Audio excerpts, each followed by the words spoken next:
Hello, grade 2, grade 2, grade 2.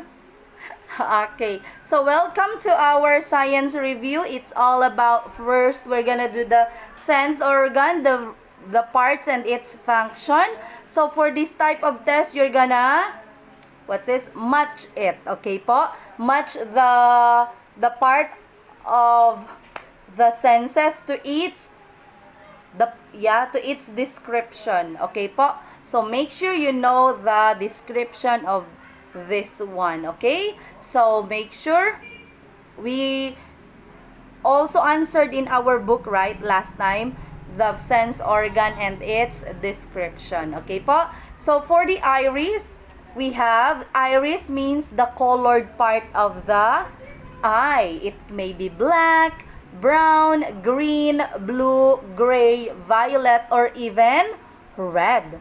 So next with the iris is our pupil. It is in the center of the iris, is an opening where the light passes through. Okay, so this one is the iris, and then the pupils, the middle, in the center. Okay, next is the lens. It's found at the back of the pupil. Okay, next we have sclera, the white tough wall of the eye. Retina, the lining at the back of the eyeball and made up of sensitive cells that pick light. Cornea, a clear layer at the front center of the eye. And the last part of our eyes is the optic nerve, sends messages about the things you see to the brain. Now let's go to our ear. So we have the outer ear called pinna. It is the part that you can see on both sides of your head. The pinna is shaped just right to collect sound waves. Okay, so this one is the pinna. Okay po? So that's the outer ear. It's outside. Now for our next is the middle ear. The middle ear contains 3 tiny bones. And these 3 tiny bones are the hammer, the stirrup, and the anvil. Okay po? So, this is the pinna. Remember, this is the pinna. And this is the middle ear. Okay, this is the middle ear. And let's go to the 3 tiny bones. We have hammer there. We have hammer, stirrup. Okay, the hammer is this one. Next is the stirrup. And next is the anvil. Okay po? Okay, this is the anvil, the stirrup, and then the hammer. Okay, these bones move when the eardrum vibrates. Okay, when your eardrum vibrates, the middle ear, the tiny bones in your middle ear moves. Okay po? Next, let's go to our inner ear. The inner ear is also called cochlea.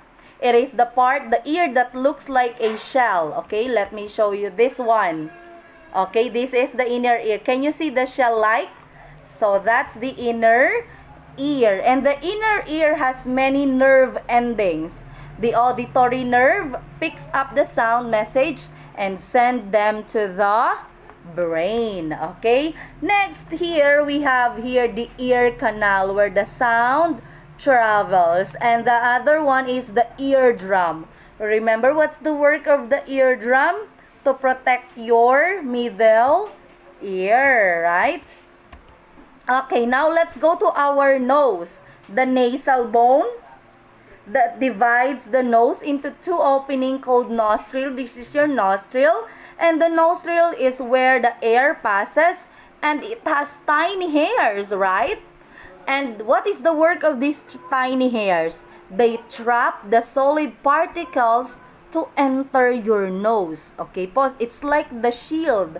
The tiny hairs in your nose are like the shield. So the germs or the particles cannot go inside your nose. And now let's go to our mucous membrane.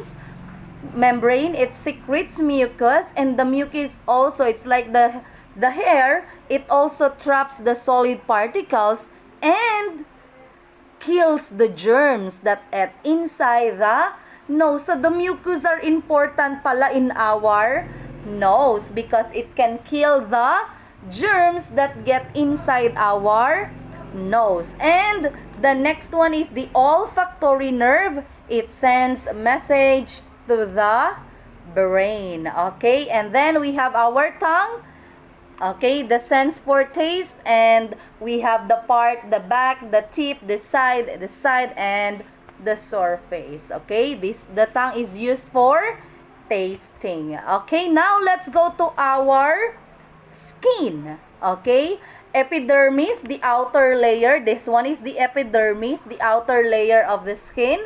Next is the dermis. As you can see, it's the thick layer of your beneath the skin. Next is the blood vessels, which looks like a tiny tubes. As you can see, it's like a tube, right?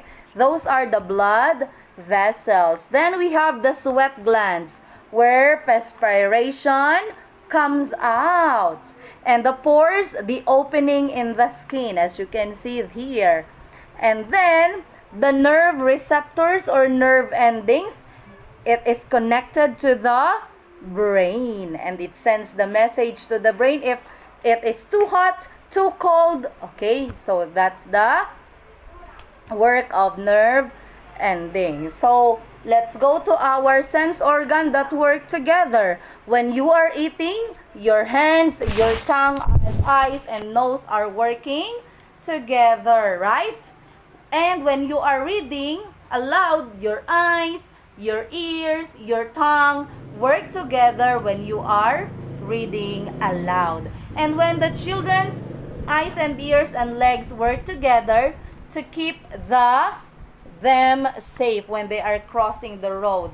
Okay, they should use their eyes, stop, look, listen, and then they're gonna go na if it is safe to go sa other side of the road. Okay, now let's talk about the health workers and medical specialists for sense organ.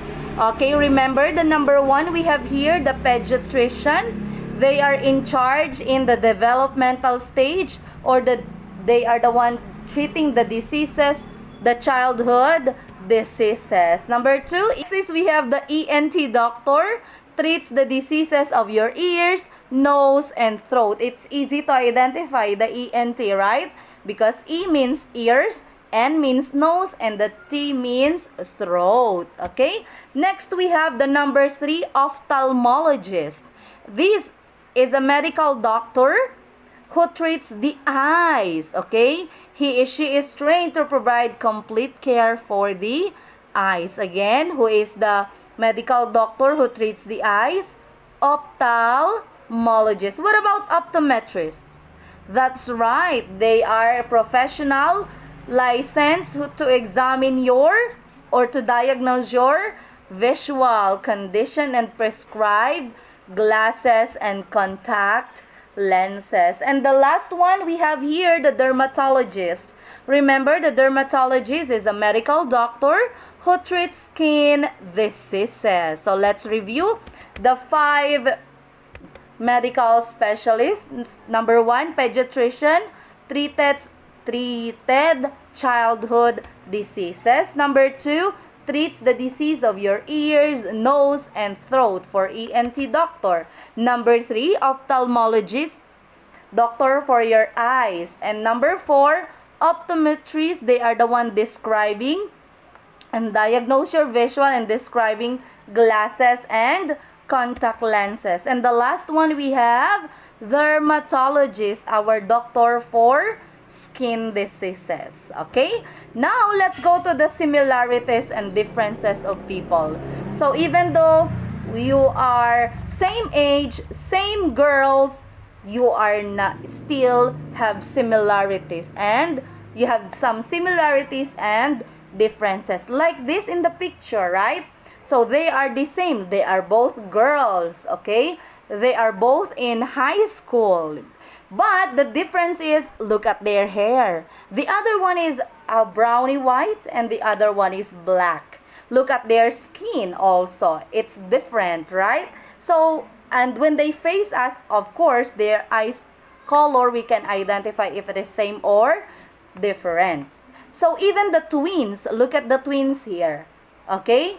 they have differences and similarities. And remember, the differently abled person, the person who are not totally cannot see, hear, or talk, or someone who has no arms or legs. So what we call them?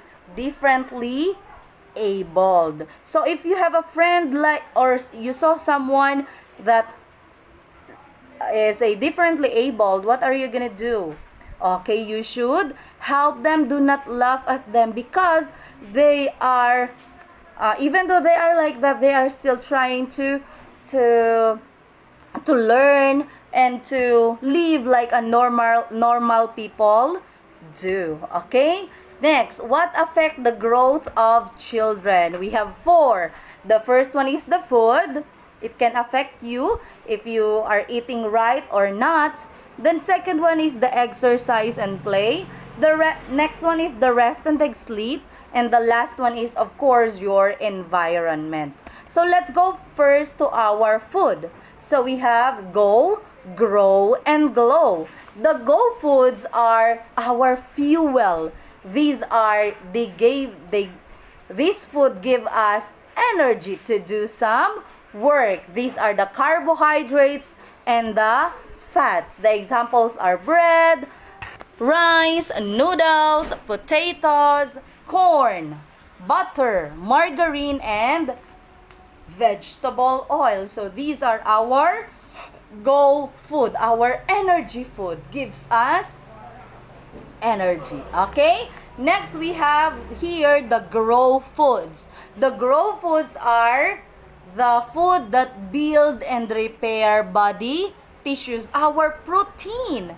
So we have here meat, fish, milk, beans, eggs, and peas. So these are the example of grow food. And the last one we have glow foods, our vitamins. Okay? The vitamins help your body work well, and glow foods include what? The fruits and vegetables. So these are our glow food. Next, our body needs for growth and health, right? So we're done with we have right food to eat, exercise, yeah, this one, rest and sleep, and then keeping the surrounding clean. And next, good health habits and personal hygiene.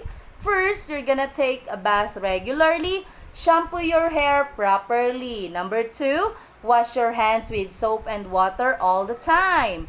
Number 3, dry your hands thoroughly after washing them.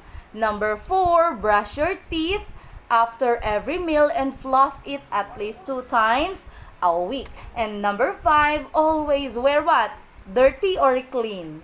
Clean clothes and slippers. And when you are gonna sneeze or cough, cover your mouth with tissue or handkerchief. And do not share this one to your friends. And the last one, visit your doctor and dentist regularly. Now let's go to the diseases of childhood diseases. Some common childhood diseases. The number 1, remember the mumps here. Okay. And then number 2, the measles. Okay, the mumps is an infection of the salivary glands. It can cause fever, headache, and swelling of cheeks and jaw. And the next one is measles. It can cause high fever, cough, rash, runny nose, and watery eyes. The third one is the chicken pox. It's a disease that causes a blister, itching, fatigue, and fever. The fourth one, the tetanus. Okay, it's a serious disease that can kill if not treated properly. Next is diphtheria. Is a serious disease of the nose, throat, and skin. And the last one we have primary complex. It's a type of tuberculosis that most often occurs in children. So that's all, everyone, and see you tomorrow for our review quiz in quizzes. Bye!